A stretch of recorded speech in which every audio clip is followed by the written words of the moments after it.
February 2017 meeting of the Southampton Village Zoning Board of Appeals is now open. If you have the agenda, or if you don't have the agenda, we have a couple of requests for adjournment. Case 2944, the Village of Southampton, Gin Lane, requesting an adjournment. And 2954, Anthony Gugliotta, 161 Elm Street, requesting an adjournment. I move we approve those adjournments. A second? All in favor? Aye. And we have one decision. 2949, James and Mary Callanan, 90 Meadowmere Place.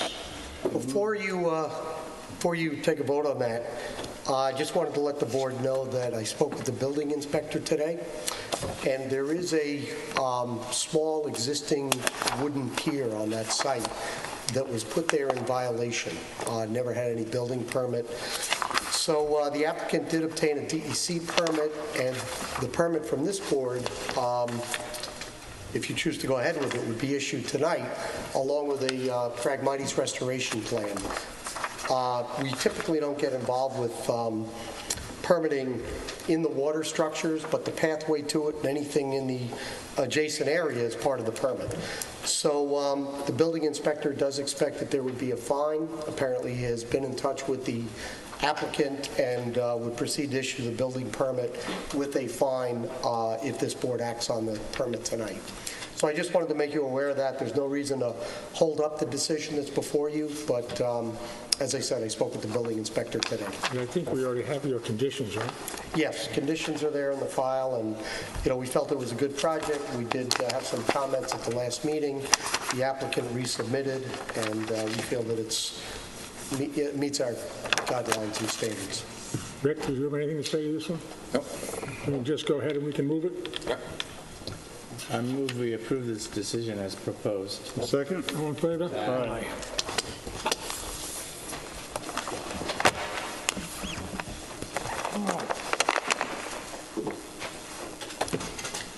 Takes us down to the first of the pending cases that's not adjourned. 2952, Jakar SH2 LLC, 2 Pheasant Close South.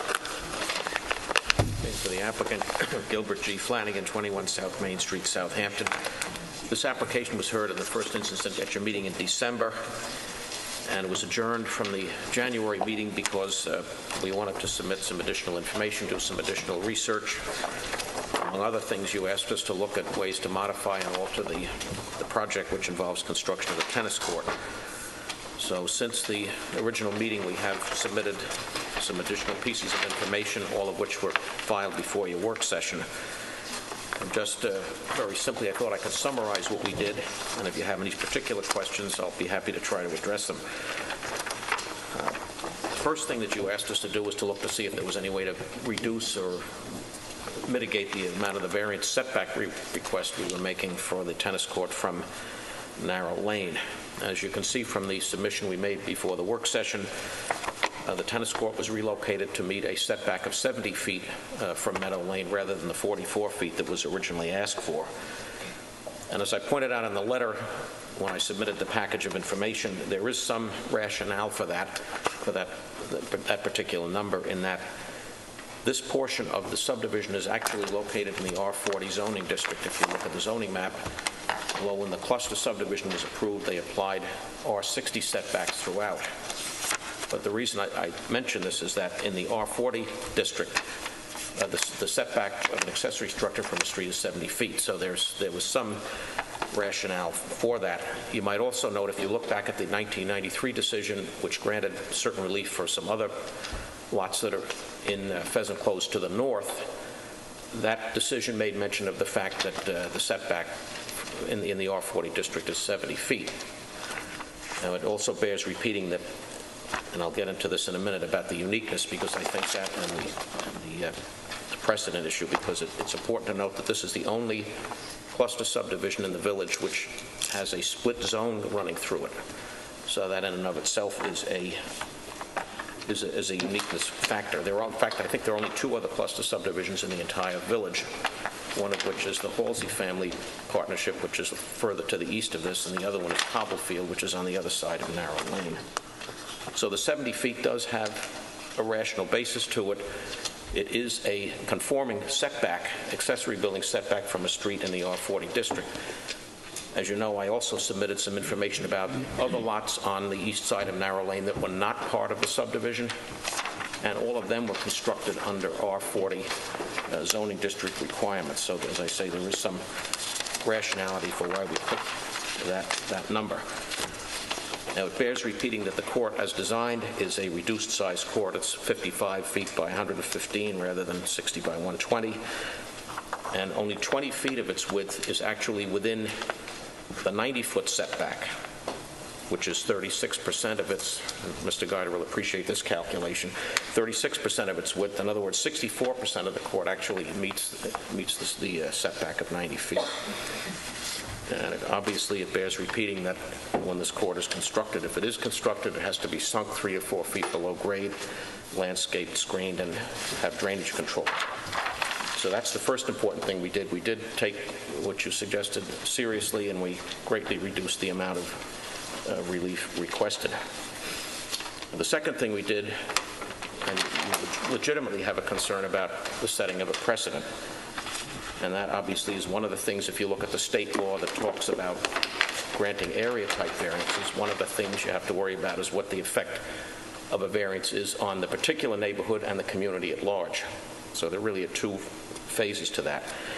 So what we did was we had InterScience take a look at all of the lots in the village of Southampton, which, as you can imagine, was not exactly a trivial examination, to see what sort of other lots there might be in the village that could possibly be like this. And not only did we look at non-access private roads, they even looked at tax map cases where there were adjacent parallel flagpole strips, because, as you know, and sometimes there are common driveway easements. And the result of their research is set forth in the table that they came up with.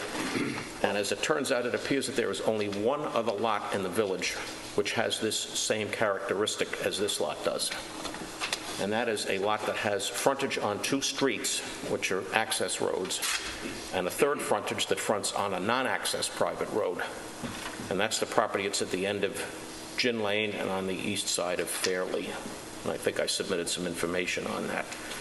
And we had a title search shown that, in fact, the road to the east of that is a non-access private road. And of course, the lot has legal access off Gin Lane, and also has legal access off Fairley, which is a private road, but it has access over it. So it would appear that out of about 3,500 lots in the village, this is the only lot that has the same characteristics as the lot that we have. So I would submit that if you were to decide to grant the relief as modified, you wouldn't really be setting a precedent, because there are no other lots with this one exception that are like it.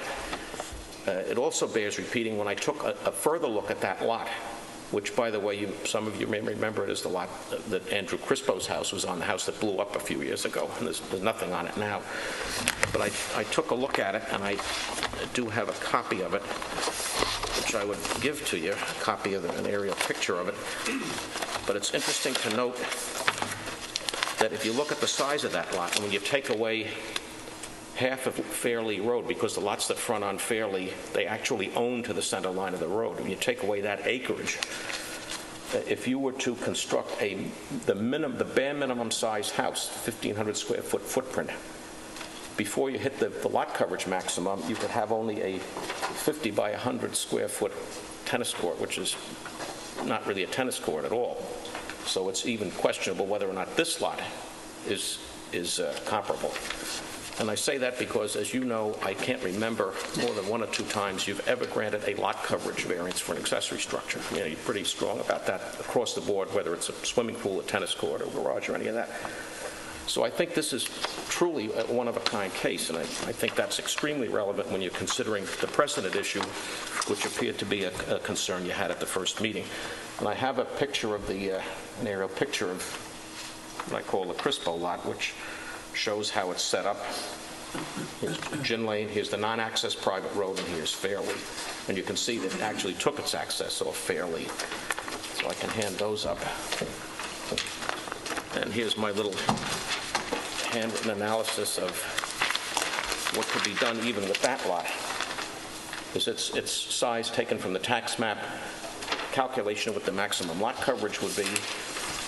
And by the way, that's the maximum lot coverage under the current code. Now, if the village adopts its changes, which they're talking about, the lot coverage might even be reduced a little more. But the total amount that you'd be able to cover after you subtract a minimum-sized house, which I submit nobody would build on this lot, you come out with 5,049 square feet, which is considerably less than the size of a tennis court. So just to show that reduces the precedent even further.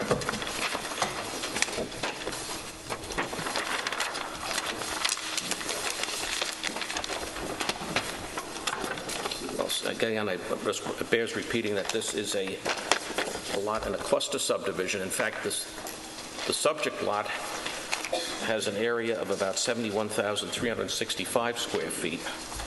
It's essentially a square lot with a chunk taken out for the cul-de-sac. The lots that were approved for a variance to the north a number of years ago, the 5 lots that got front yard relief from narrow lane, they all average about 60,000 square feet. I took that right from the 1993 decision. So our lot is actually bigger than those lots, although it's differently shaped. Those lots got relief, so I think it would not be inconsistent to consider some relief for this particular parcel.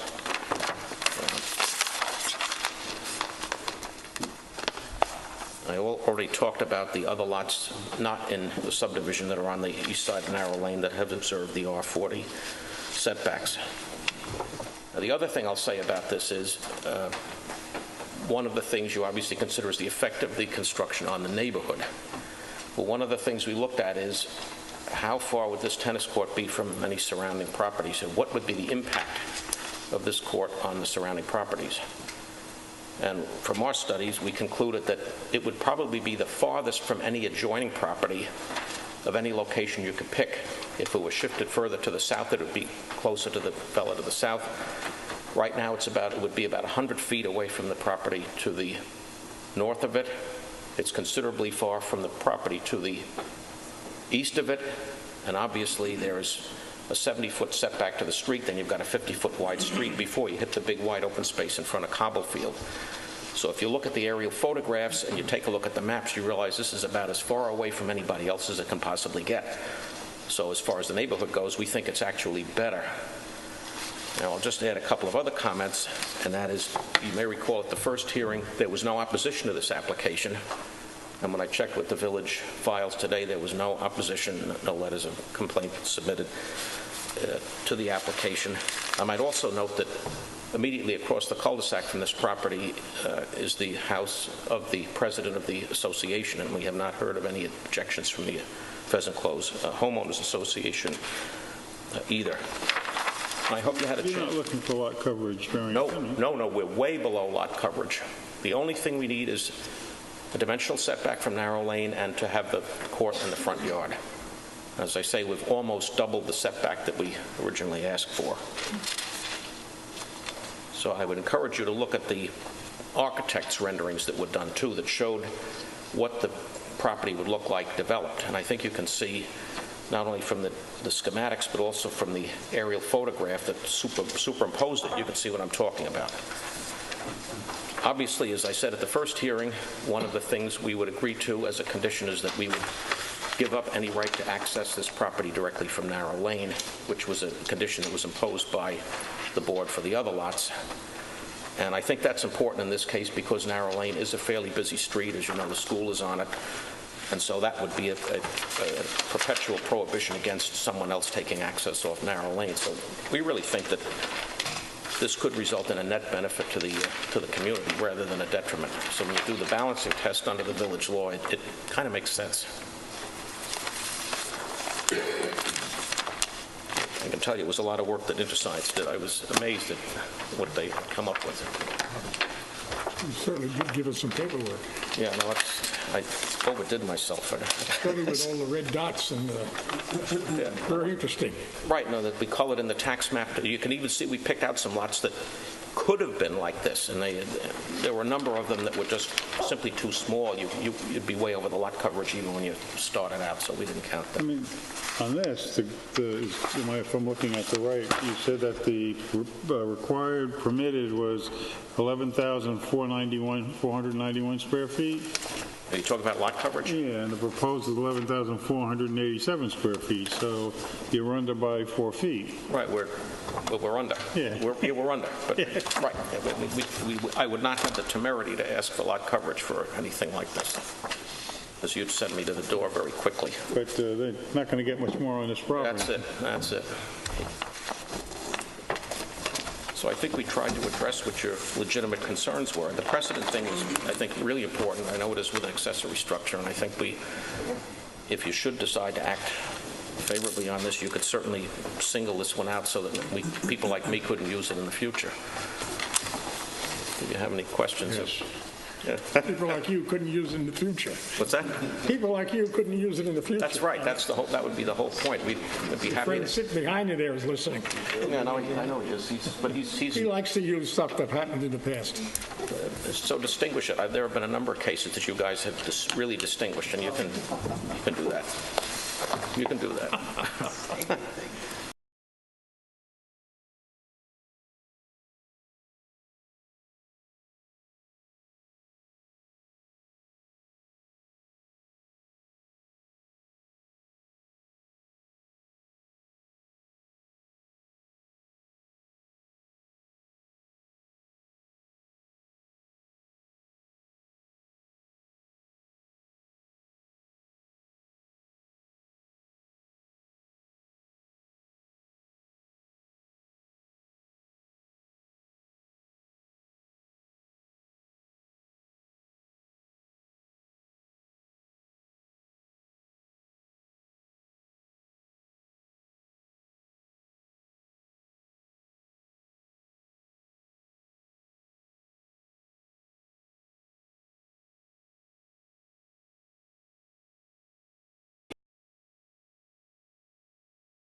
Earth, the most recent. This is the existing house. This is Mr. Lippman's house. You can see that everything on Mr. Lippman's side in this crosshatch area in the pink is one story. In the proposal, it's 2 stories, 30 feet high.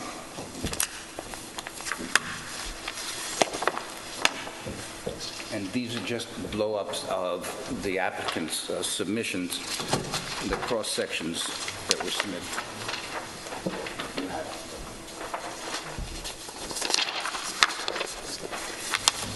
So what Mr. Lippman looks at, as you can see here, is a low 1-story building, and the 2-story part is 25 feet back.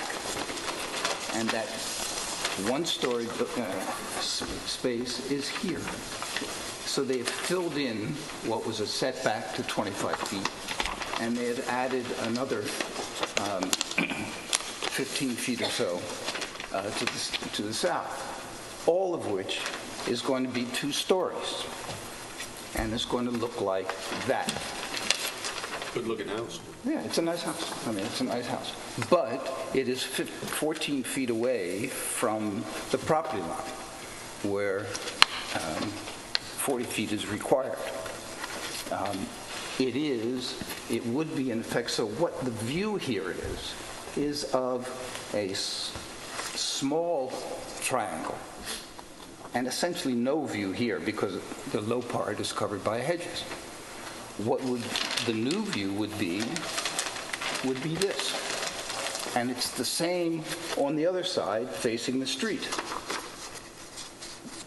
The 2-story part is essentially the opposite of this, and it's going to be this, frankly, very large. This is the west elevation facing the street.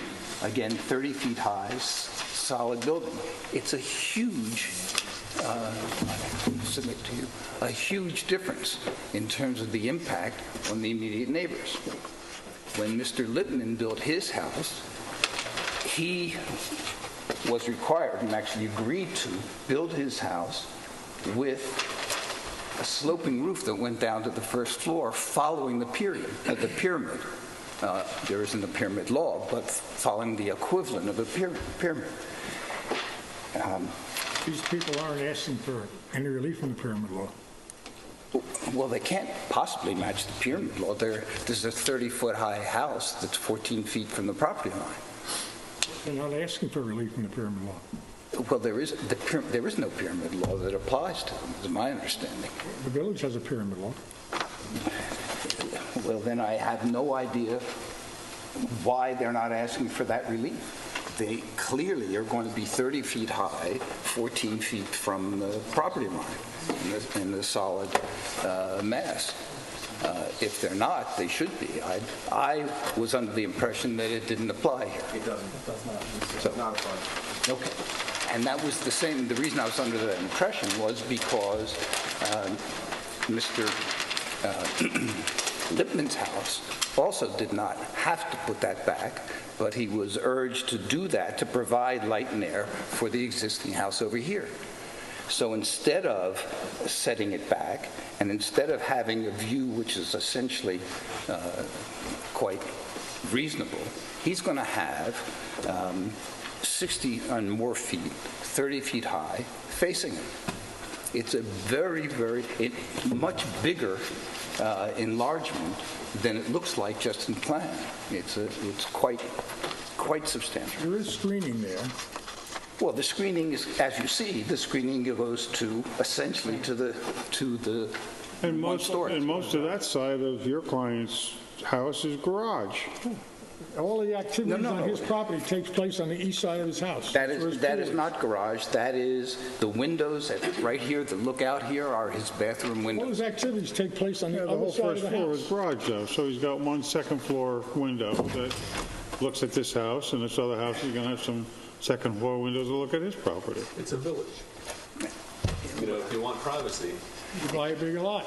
There are other, look, there are other ways to do this. I suspect there are other designs that could do this that would not have that imposition either on the streetscape. I mean, there are setbacks, obviously, for reasons. He's using, quite appropriately, the setbacks that are pre-existing and relying on the pre-existing. It looks like he's pulling back.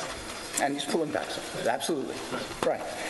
But in Southampton, Southampton town, forgive me, you're allowed to extend that setback.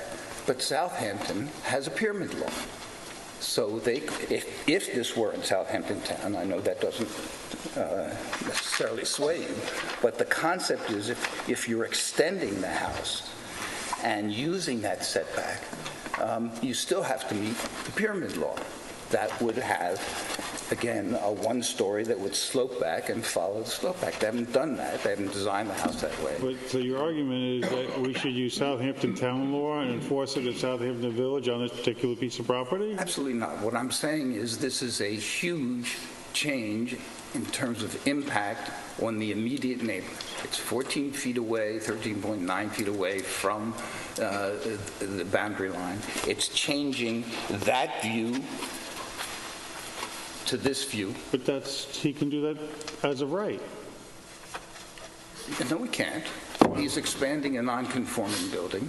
He's got to meet the setbacks. He's got to meet the setbacks for the new part, right? And the new part on both the north and the south side. I mean, that's what he's here for, a variance. He wouldn't need the variance. You can't meet the setback because it's a small lot. And he's actually pulled back from the setback that was originally on that side. Even if the argument is But- the neighbor to the east, what do the people across the street have a problem with this for? They think it's a much bigger house and a much more imposing house. Again, on the streetscape, which is this side, this is the west elevation, a much bigger impact. Now, it's a relatively small house on a quite small lot. They're making, I'm sorry. Go ahead. No, Go ahead, they're making what is a very large house for the lot. And they're using, besides the fact that they're using the basement, they're all allowed to do that, I understand that. But it is a very large house and a very imposing house on a very small lot. They're trying to use the pre-existing footprint, but they're extending that pre-existing footprint. And what they haven't made clear, and what I'm trying to make clear to you, is that that is changing that whole area from either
know, I think, I'm not sure. 1,328 square foot. It's not a big house. And it's 30 feet tall. They didn't even, they could have made it a taller house. Well, all of which they would have needed your approval for, Yeah, again. yeah, so- Right. But, Well, they wouldn't need it for the height. If they went up another 4.5 feet, they wouldn't need approval for that. I mean, they're doing it 30 feet, and they're entitled to 35. well, and they have a 7-foot attic that would, then I assume, would be, have a problem with square footage, because the attic would be habitable space. Attic is not. No, a lot of It's not times what now. they'll do is they'll do a 10-foot first floor, 10-foot ceilings on the second floor, and then the attic. So, The floors, the first floor is now 10 feet 8 inches. The second floor is, it's not separated out, but it's the difference between 17 and 10. The first floor is... First floor is 9.6, second floor is 8.6. So, again, that's, I think the pictures and the other pictures, if you would look through what I've handed to you, the first two are the ones you've seen.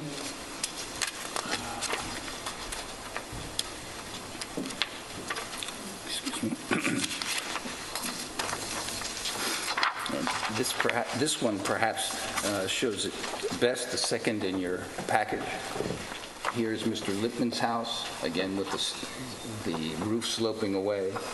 Here is what this is, and again, my concern is that the board didn't appreciate in the footprint that this is all one story. That house is going to be all the way out here, and it's going to be 4 or 5 feet taller than the existing house, and it's going to be a solid wall.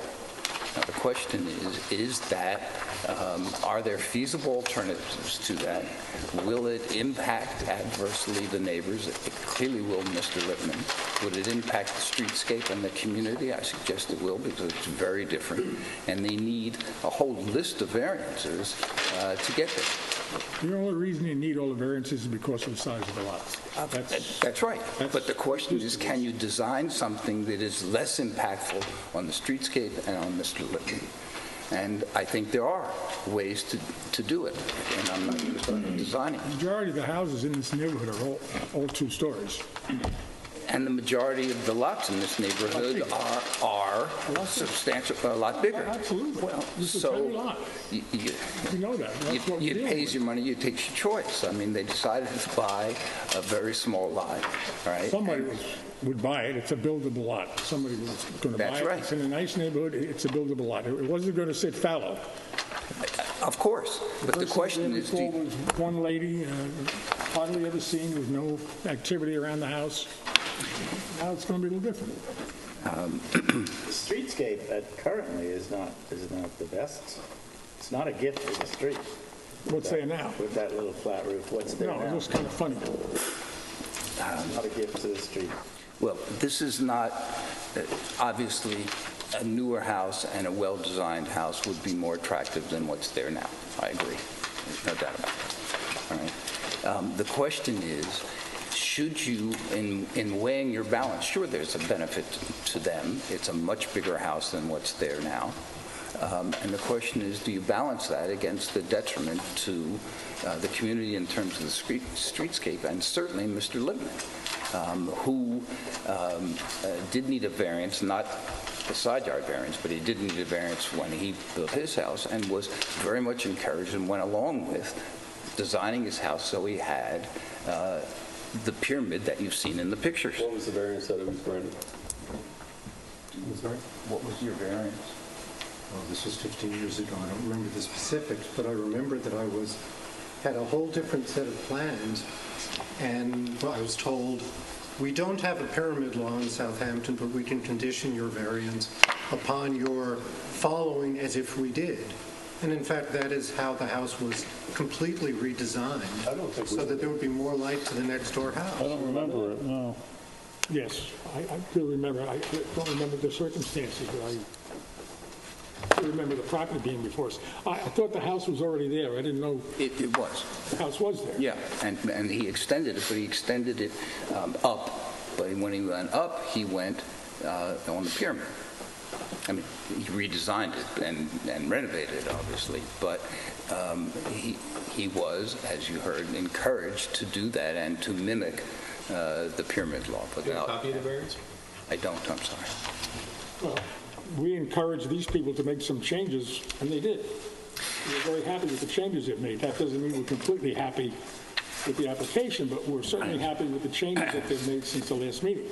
I understand, but the changes were, what were they? They were the well, the pool is gone, that's The definitely true. pool is a noisy activity. Yep. Not that it would have affected Mr. Lippman's house too much, because his pool is on the other side of his house, on the Yes. east side. Yes.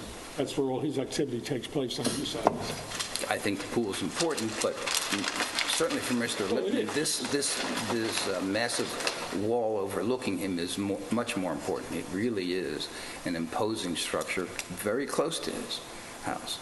And it doesn't need to be that way.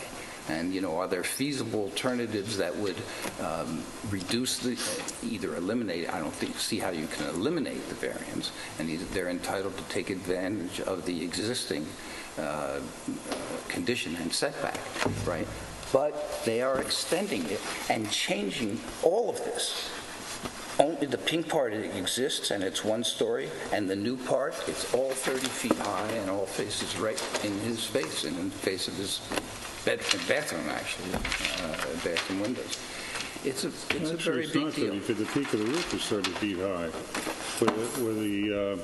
Where the frieze and fascia is This part is 30 feet and Right it's there. solid, right? This does go back, right? Right, This does go back. So, and this is the attic.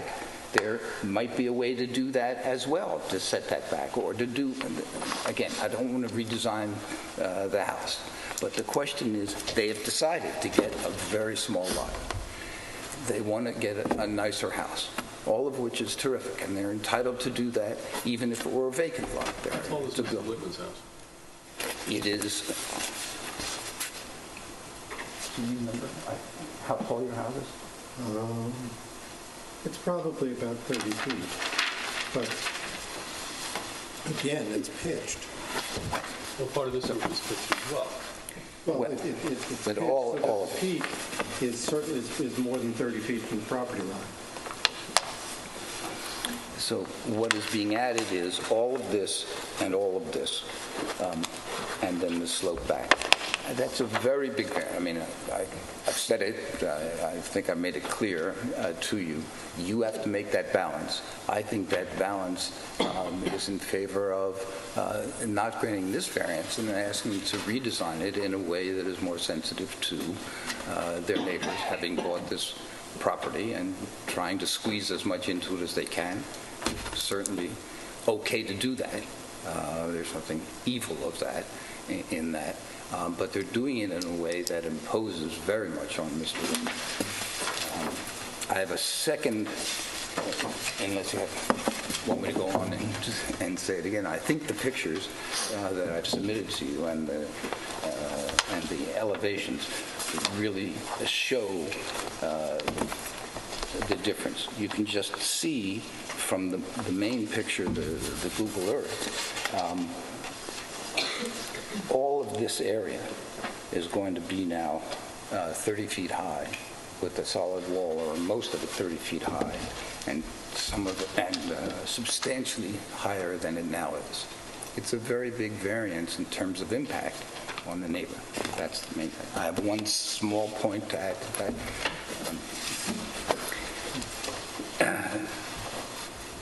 The Dyes and Mr. Lippman have told me this is a dangerous corner.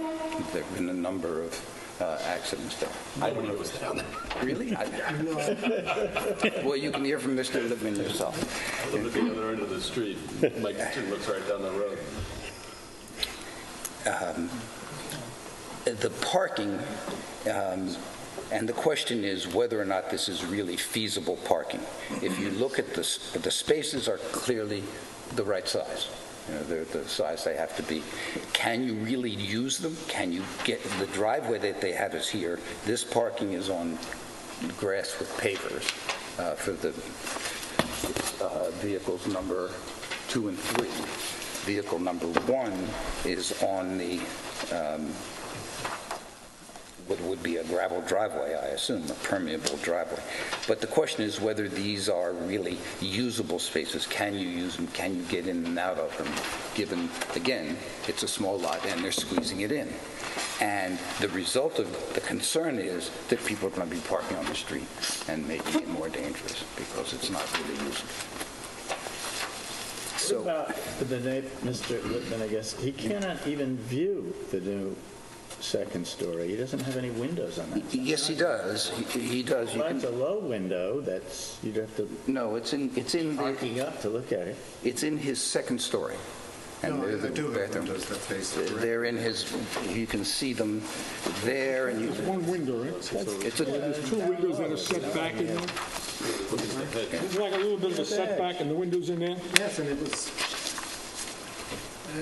I'd just like to address one question. Go ahead. The original design for the house was not 30 feet, it was lower. In fact, it had to be redesigned to comply with the pyramid law, and that actually brought the peak higher than I actually wanted it in the first place. if you look at this picture in the package, you can see the window.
Add more gross square footage, we could have taken advantage of a higher plate height in both the first and second floors.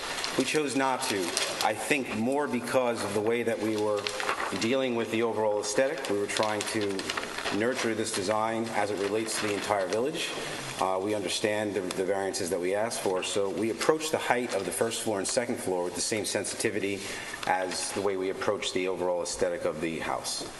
And then giving up the pool is quite a major loss to our client, as well as, of course, the pool equipment would have to follow as well. The stairwell, which would have created more ease of access for her and her family, we took that down too to be more conforming within what the board members thought was, right for the area in terms of sensitivity and scale. And again, taking that covered deck back, even if it wasn't a very large retreat, it was a representation of retreat. Again, something that an already small application in our position was reduced even further. So we hope the board can take that into consideration. The other question I had, you said the first floor was 9'6". The height of the ceiling, could you make that 9 feet? 9'6" framing, and then it comes down from sheetrock and then finished floor, so it actually finishes off less than 9'6". When you, yeah. And it already is a very tight house, even just the... I know it affects window size. Window size, proportions, and again, if you look at the plan, there's really no excess space. I mean, stair holes at a minimum distance, as per minimum code, and the actual spaces, it's already representative of a kind of compact home. So I hope the The board... main concern from the opposition seems to be that east side being 2 stories, where it was just a 1-story flat roof structure there before, which maybe at one time was just a garage. I don't know what it was used for. It kind of looks like it. I think years ago it was a garage. Also, just as a point of reference too, we submitted a diagram, SK2, to the board, which I think just shows the existing overlay of the proposed just a little bit better based off the actual survey as opposed to hand-drawn lines, I believe. So I think that it represents a little bit more of an understanding as to the mass of it and its retreat. But you could always reference that as well in SK2, which we went in full, which we talked about last time in front of the board at great length. Have you already been before the ARB with this house? No, not yet. But again, it's already been a major undertaking to take away the pool, some other setbacks, and we hope the board feels like we've done enough to satisfy the minimum requirements, if not more than that. It would be nice if you could make that wing just 1 story, but I don't know how it would fit in with the overall architecture of the house. Especially this type of colonial half house and the aesthetic of it, matching a lot of the village and the historic district's overall aesthetics. It matches pretty well in terms of how it fits in. So, and I think you could all see that because I think you like the overall aesthetic. It's not the same style of house as the house going to the east. The house going to the east is more like an A-frame on the 2nd floor. I mean, basically, not counting the basement, it's a 3-bedroom, 2.5-bath house. That's it. Right. Yeah. It is. Yes. Yes, sir. Is there anybody else who'd like to be heard from the public? Mr. Bregman. Just for the record, there are 3 bedrooms on, not bedrooms, 3 windows on the side looking over. It's not 1 window as counsel say. On whose house? There's 3 windows. On the Lippman's Mr. Lippman's house. Yes, Okay. yeah. It said 1 window. I just want to make it clear that it was. Kind of recessed into the roof line. How many rooms are those windows in? Two rooms. One's the bathroom and one is part of the bedroom. What's the screening in between the 2 properties? And whose property? I have those, yeah. Whose property is the screening on? Whose screening is it? There's a well-established hedge on that property. Excuse me? There's a well-established tall hedge on that property, as you can see. I'm going to double check the survey. That's on the line. It's right on the line. Can't tell from the picture which Right. property it's on. Who cuts it? The survey. Who cuts it? Mr. Lippman agrees. He said he doesn't know whose edge it is. It looks Actually, like it looks like it's on our mostly 80% of it is on our property. except for the south Yeah. corner, And that will be maintained, of course, and if not enhanced. not enhanced. If not enhanced. Can grow higher too, I guess. Oh, yes. Is there anybody else who wishes to be heard in this application?